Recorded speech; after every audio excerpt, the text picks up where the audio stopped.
આપણા આજની મીટિંગના માનવતા મહેમાન શ્રી એમપી ભરવાડ સાહેબ કામના છે અને આજે આપણે એ આમંત્રણ આપ્યું અને આમંત્રણને માન આપી એ અત્યારે પધાર્યા છે કામગીરી કરે છે આપણે જણાવી બીજું આપણે થોડી સાવચેતીના પગલા રૂપે થોડીક સૂચનાઓ કરું કે જ્યારે આપ એકલા ઘરે રહેતા હોય એવા સંજોગોમાં આપણા ત્યાં રાખવામાં આવતા કોઈ પણ ધંધાથી એનું જ્યાં સુધી પૂરેપૂરું વેરિફિકેશન ન થાય તો ત્યાં સુધી તમે એને રાખશો નહીં. એનું જે કંઈ વેરિફિકેશન થાય તમે જે હાજર છો એ સિવાયના બી તમે જેને ઓળખતા હોય એને જણાવજો કે એનું વેરિફિકેશન પોલીસ સ્ટેશનથી કરાવી લેવાનું કે આ વ્યક્તિ મને આનું એડ્રેસ આપે છે, આ આધાર કાર્ડ આપે છે, તો આ ખરેખર રાજસ્થાનનું છે કે કેમ. અમદાવાદ શહેરમાં ઘણા બધા બનાવો બન્યા છે કે સરકારીએ નજીવી બાબતમાં ઘરના વડીલોમાં મૃત્યુની રીતે ત્યાં સુધી ઇજાઓ કરીને લૂંટો પડેલી છે. બીજું, જ્યારે સિનિયર સિટીઝનો બહાર જાય તો આપ પોલીસ સ્ટેશનને અચૂક જાણ કરશો કે સર અમે 15 દિવસ કે 10 દિવસ બહાર જવાના છીએ. તો ત્રીજું, આપને ક્યાંય અલગ એકલા જવાનું થાય તો માફ કરજો ઘરેના સાથે વધુ સંબંધ હોય તો ઘરેના મેળવવાની આદત હોય તો આપ એ પણ થોડુંક કંટ્રોલ રાખશો કે એકલ લોકલ હોઈએ તો આપણા પહેરેલા ઘરેણા ન પહેરવા એવું નહીં પણ આપણે જે જગ્યાએ જવાના છો ત્યાં પહેરવા ઉચિત છે કે કેમ એ નક્કી કરી અને પછી જો જેમ કે તમે ડાકોર જતા હોય આજે પૂનમ છે લોકોની ભીડ હોય હવે 100% દોડો આપણે આપ સમજી શકો કે થઈ શકે એવો કોઈ બનાવ બની શકે બરોબર. એટલે ગરબાથી પછી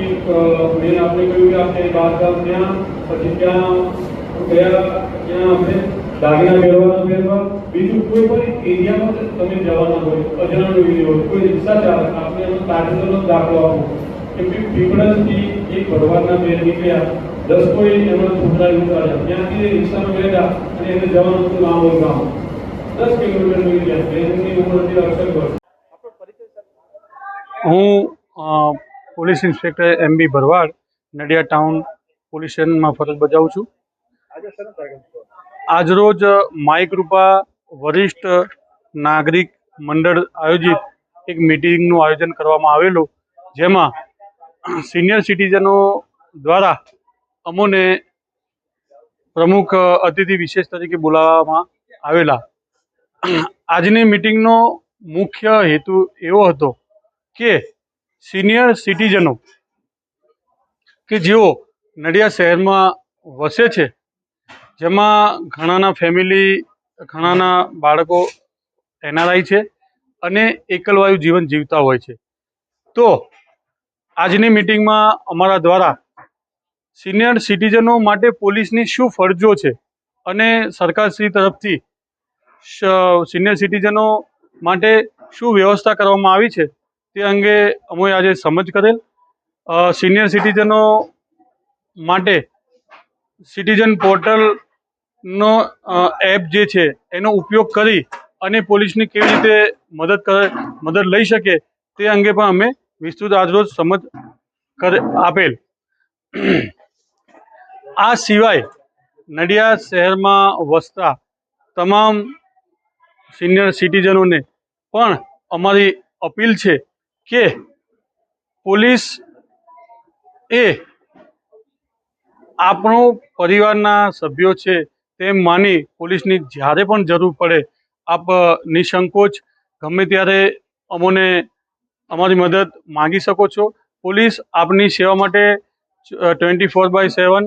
બંધાયેલી જ છે અને આપના દ્વારા સાવચેતીના પગલાં રૂપે શું સાવચેતી રાખવી જોઈએ એ અંગે અમે જે આજે સમજ આપેલી તે બાબતે પણ આપને વિશેષમાં કહેવું છે કે એકલવાયુ જીવન જીવતા સિનિયર સિટીઝનોએ પોતાના ત્યાં રાખવામાં આવતા ઘરઘાટીઓનું વેરિફિકેશન કરાવવું જોઈએ. એકલા નીકળતા હોય તો દાગીના પહેરીને નીકળેલા હોય તો એનું ધ્યાન રાખવું જોઈએ. જ્યાં પણ તમને કોઈ પણ વસ્તુ